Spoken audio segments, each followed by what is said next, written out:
40% भी दिव्यांगता है उनके लिए भी मोटराइज्ड ट्राइसाइकिल मिलेगी। इस तरह की व्यवस्था तो मुझे लगता है कि त्रिपुरा में भी हम काम करेंगे। और साथ ही साथ ये केंद्र हमारा जब खुलेगा तो निश्चित रूप से हमारी एडप योजना हो, हमारी वायुश्री योजना हो, और साथ में प्रधानमंत्री दिव्यांगता केंद्र जो हमारे खोले जा रहे हैं, मुझे याद नहीं है एमडी साहब कहां पर है ये दिव्यांगता केंद्र, अगरतला में दिव्यांगता केंद्र, जहां पर हम कभी भी उस सहायक उपकरण को ले सकते हैं। तब मुझे लगता है जब आपके यहाँ पर अच्छे क्वालिटी की चीजें बनेंगी सहायक उपकरण, मुझे लगता है उस दिव्यांगता केंद्र के माध्यम से माननीय मुख्यमंत्री जी को अलग से शायद बहुत ज्यादा कुछ प्रेशर नहीं लेना पड़ेगा, कभी भी हम उस दिव्यांगता केंद्र से ले सकते हैं। ये इस केंद्र के बनने के बाद हमारे लिए एक सहायता होगी। तब मैं सामान्य साथियों को कहना चाहता हूं कि सबके लिए समान अवसर की परिकल्पना के साकार करने के लिए इसी क्रम में त्रिपुरा राज्य के सिपाही जिले के अंतर्गत एल्मको का, जैसा मैंने बताया कि 8वां और उत्तर पूर्वी क्षेत्र का पहला सहायक उत्पादन केंद्र ये बना है, जिसका आज शिलान्यास किया जा रहा है माननीय मुख्यमंत्री के हाथों से। तब मैं कहूंगा ये हमारे इसकी लागत लगभग 45 करोड़ के आसपास आएगी और ये परियोजना स्थानीय युवाओं के लिए रोजगार के लिए नए अवसर भी सृजित करेगी। और साथ ही साथ इस योजना से हम कह सकते हैं कि हमारी सरकार की इस परियोजना की सतत निगरानी भी करेगी, इसके शीघ्र कार्यान्वयन की सुनिश्चित भी करेगी। ये केंद्र भविष्य में अन्य राज्यों के लिए एक मॉडल बनेगा। माने नॉर्थ ईस्ट जो क्षेत्र है 8 राज्य आते हैं, ये मेरा सौभाग्य है। इस रिजीव से पहले पिछले वाले मंत्रिमंडल में मेरे पास में एक मंत्रालय नॉर्थ ईस्ट डेवलपमेंट का था, उत्तर पूर्वी क्षेत्र विकास, तब मुझे 8वां स्टेट में जाने का अवसर मिलता था। लेकिन मैं माननीय विप्लव कुमार देव जी को मुझे पता है कि उन्होंने भी विशेष पहल की थी आपके लिए, और माननीय मुख्यमंत्री जी के नेतृत्व में ये सब हो रहा है। मैं दोनों लोगों के लिए बहुत बहुत हृदय से शुभकामनाएं बधाई देता हूं और आपके नेतृत्व में ये क्रम आगे भी जारी रहेगा। सम्मानित बहनों भाइयों, आज हम सब मिलकर के संकल्प लें कि दिव्यांगजन और वरिष्ठ नागरिक आत्मनिर्भर बने और उन्हें समाज की मुख्य धारा से जोड़ करके एक समावेशी भारत को बनाने का काम करें। अंत में मैं कहना चाहता हूं, माननीय प्रधानमंत्री मोदी जी के तीसरा टर्म है। हमने 2014 से पहले का भी भारत देखा, वो भारत दुनिया की तरफ देखता था, लेकिन आज वो भारत नहीं है। आज वो भारत है कि भारत की तरफ दुनिया देखती है। जब माननीय मोदी जी आए थे तो 11वीं अर्थव्यवस्था पर हम खड़े थे और आज 5वीं अर्थव्यवस्था पर हमारा देश खड़ा है। और केवल इतना ही नहीं, माननीय मोदी जी ने कहा है कि तीसरे टर्म में हम टॉप 3 की अर्थव्यवस्था बनाने का काम करेंगे। और आज 5वीं अर्थव्यवस्था की जितनी हमको खुशी है, उससे ज्यादा खुशी यह है कि जिन अंग्रेजों ने हम पर शासन किया 200-250 साल तक, उन अंग्रेजों के देश को भी हमने पीछे छोड़ दिया। वो 6वें स्थान पर चला गया और भारत आज 5वें स्थान पर है। तो हम कह सकते हैं आदरणीय प्रधानमंत्री मोदी का जो विजन है जो 2047 में विकसित भारत का, समृद्ध भारत का, तो मिलकर के हम उसको पूरा करेंगे। और आदरणीय प्रधानमंत्री जी के नेतृत्व में हमारा त्रिपुरा भी उसी रफ्तार के साथ आगे बढ़ेगा जैसे अन्य हमारे राज्य बढ़ते हैं। और मैं अपने मुख्यमंत्री के लिए, अपने पूर्व मुख्यमंत्री के लिए, मंत्री जी के लिए, यहाँ के विधायक सांसद जी के लिए और साथ में मैं अपने एल्को के एमडी साहब के लिए बहुत बहुत धन्यवाद करता हुआ, और मैं चाहता हूं ये कार्यक्रम आज हमारा हुआ है शिलान्यास का, और अतिशीघ्र ये पूरा हो, समयबद्ध पूरा हो, क्वालिटी से पूरा हो। इसके बाद जब इसका लोकार्पण होगा तो एक बार फिर हम आपके बीच में आएंगे, मिलेंगे। बहुत बहुत धन्यवाद। जय हिंद, जय भारत। बहुत बहुत शुक्रिया श्री PL वर्मा जी को। এখন আমি আমাদের সামনে মূল্যবান আলোচনা রাখার জন্য বিনীতভাবে অনুরোধ করব আজকের অনুষ্ঠানের সম্মানিত উদ্বোধক তথা আমাদের রাজ্যের মাননীয় মুখ্যমন্ত্রী প্রফেসর ডক্টর মানিক সাহা মহোদয়কে।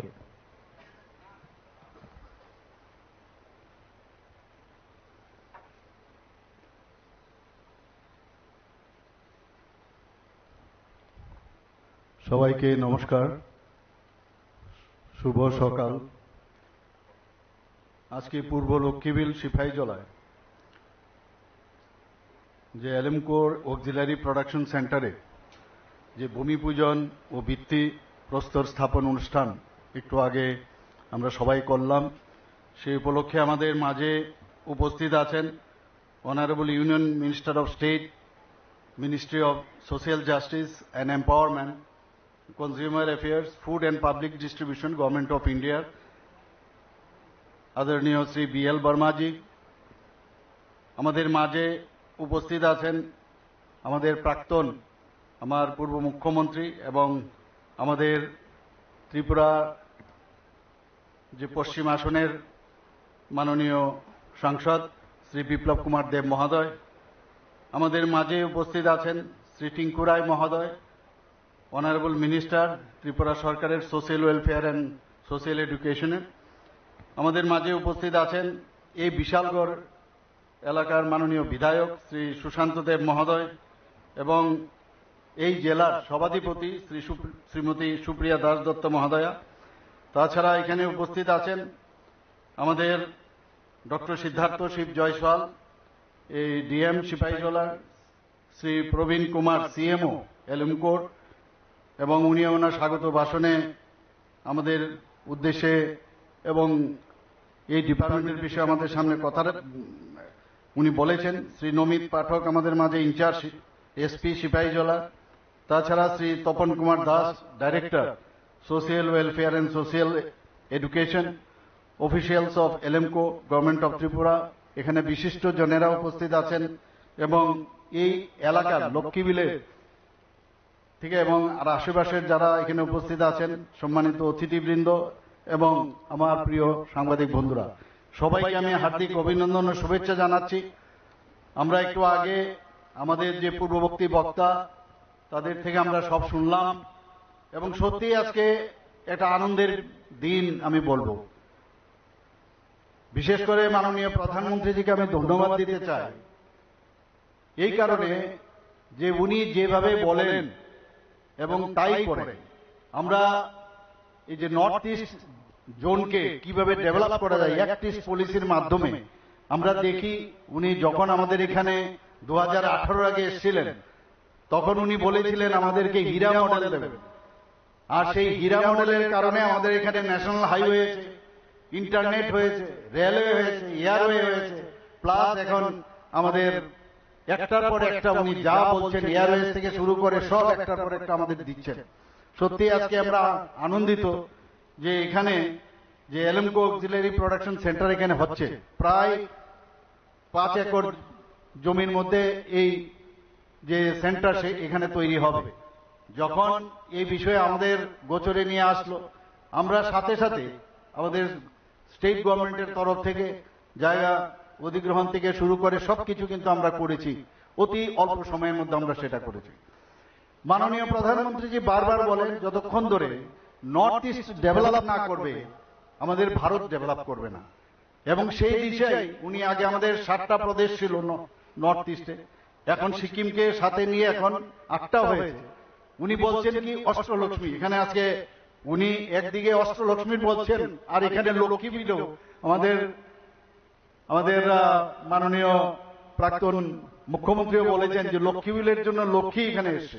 এখানে শুধু সেন্টার হবে না, এই এলাকার অনেক লোকের যে কর্মের সুযোগও কিন্তু এই সেন্টারকে ঘিরে এখানে হবে। রাস্তাঘাট তো উন্নতি হবে, সেই বিষয়েই আমরা দেখবো আজকে। তো আমরা সমস্ত জায়গায় আমরা চাই যে ত্রিপুরা এক ত্রিপুরা শ্রেষ্ঠ ত্রিপুরা যেন হয়, সেই কাজটা আমরা করছি। এখানে আমার খুব ভালো লাগলো যে নর্থ ইস্টের মধ্যে প্রথমবার মানে এই ধরনের একটা অক্সিলারি প্রোডাকশন সেন্টার এলএমকো করছে, এবং এখানে শুধু ত্রিপুরার মানুষের যারা দিব্যাঙ্গজনেরা আছেন তাদেরই শুধু সুবিধা হবে না, যারা প্রবীণ নাগরিকরা আছে ত্রিপুরার তো হবেই, এবং নর্থ ইস্টেও এখান থেকে যে প্রোডাকশন হবে তার সাপ্লাইও এখান থেকে হবে। সেটা একটা বিশেষ মানে আনন্দের বিষয়। কিছুদিন আগেও আমি গুয়াহাটি গিয়েছি, সেখানেও আমি দেখলাম সেখানে একটা প্রোগ্রাম ছিল, সমস্ত ইনভেস্টররা আইকন যাকে বলে সারা ভারতবর্ষের এবং বিদেশ থেকেও এসেছিল। তো এখানে আমাদের বলা হয় যে ত্রিপুরা খুব ছোট প্রদেশ, কিন্তু আমি वर्मा जी के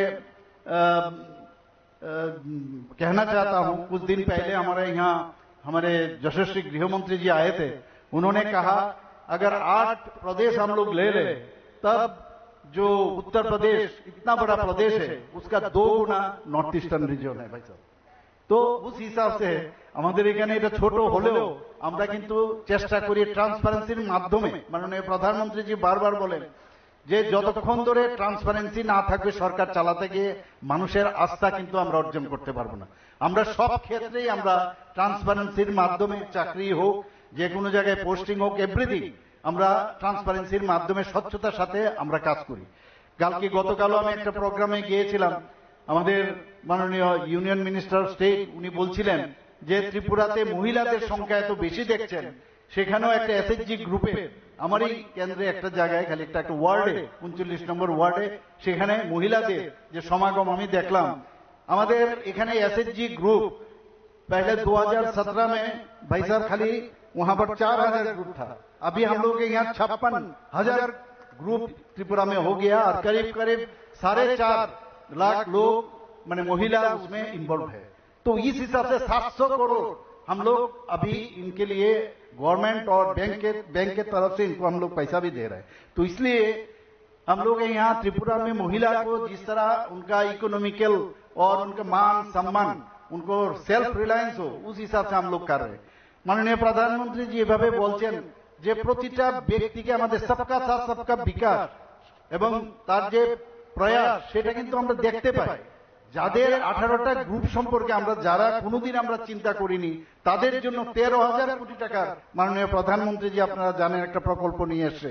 বিশ্বকর্মা পুজোর সময় সেটা গত 2 বছর আগে উনি সেটার ইনগুরেশন করেন এবং ওই গ্রুপকে যাদেরকে নিয়ে কেউ চিন্তা করেনি তাদের জন্য ট্রেনিং থেকে ব্যবস্থা করে লোন দেওয়ার ব্যবস্থা করেছেন মাননীয় প্রধানমন্ত্রী নরেন্দ্র মোদীজি।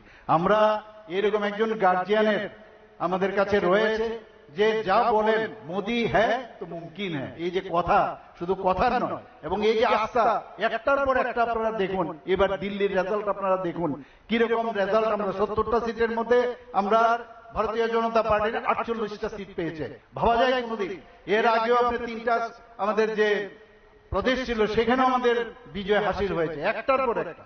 তো এরকম না যে বিজয় হাসিল করতে গিয়ে খালি কাউকে প্রেসার দিয়ে কোনোদিন হবে না, কাজের মাধ্যমে আমাদের সরকার কাজ করে কাজের নিরিখে আমাদের মানুষ আমাদেরকে আমাদের উপর আস্থা রাখছে এবং সেই বিষয়ে আমরা কাজ করছি।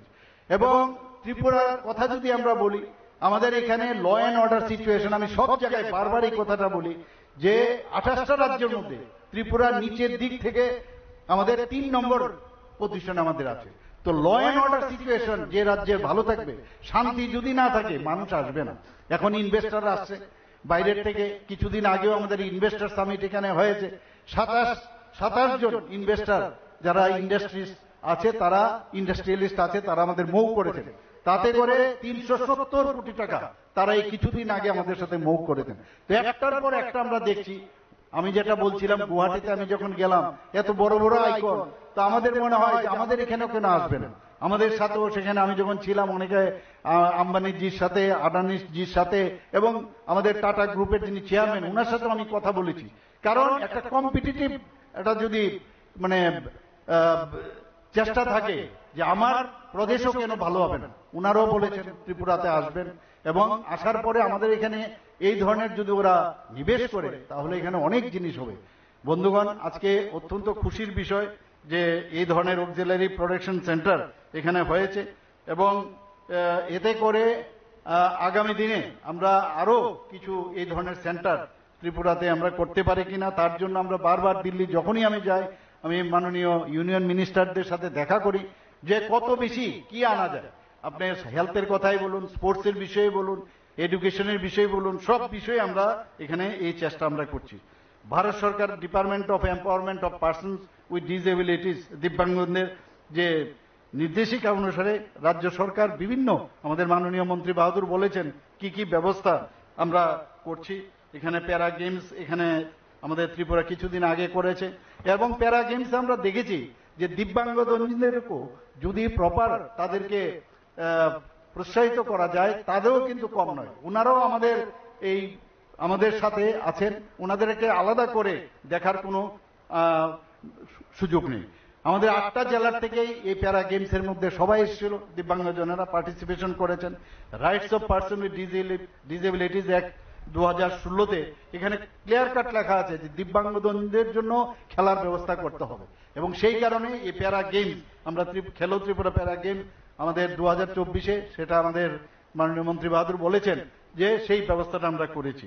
তো আমরা আগামী দিন আমি আশা করি যে এই যে একটা সেন্টার এখানে তৈরি হলো তার যথাসময়ে ঠিক সময়ে যেন কাজটা সম্পূর্ণ হয়, এবং যেটা মাননীয় কেন্দ্রীয় মন্ত্রী বলেছেন যে উনিও আসবেন এখানে।